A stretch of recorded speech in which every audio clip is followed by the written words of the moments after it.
आम्ही गावावरून येताना फणसाची भाजी कट केली होती, त्याचं पॅकेट घेऊन आलो होतो आणि मग मी ते टोपामध्ये काढून घेतलं.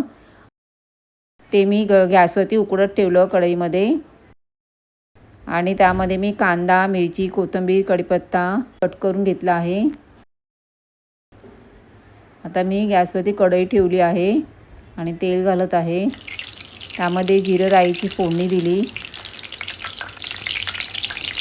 कढीपत्ता घालायचा. नंतर मी कांदा घालत आहे आणि चांगला परतवून घ्यायचा कांदा आणि मग त्यामध्ये मिरची घालायची आणि ह्यामध्ये कोकमी घालायचं. आता हळद, धना जिरा पावडर, गरम मसाला थोडासा हे चांगलं घालून परतवून घ्यायचं.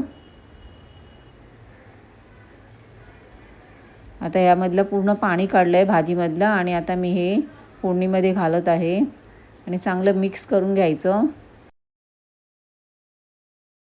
तुम्ही ही भाजी मसाल्यामध्येही सुद्धा करू शकता.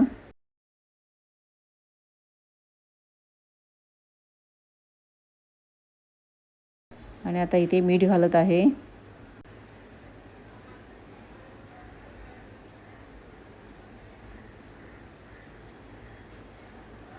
दोन मिनिटासाठी झाकण ठेवून आता मी ते परत काढून परतवून घेत आहे.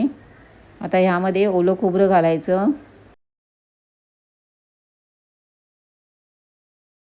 कोथिंबीर घालत आहे. अशी ही भाजी तयार झाली. हा व्हिडिओ तुम्हाला कसा वाटला? माझ्या व्हिडिओला लाईक करा, शेअर करा, कमेंट्स करा. सबस्क्राईब केलं नसेल तर सबस्क्राईब करा. धन्यवाद.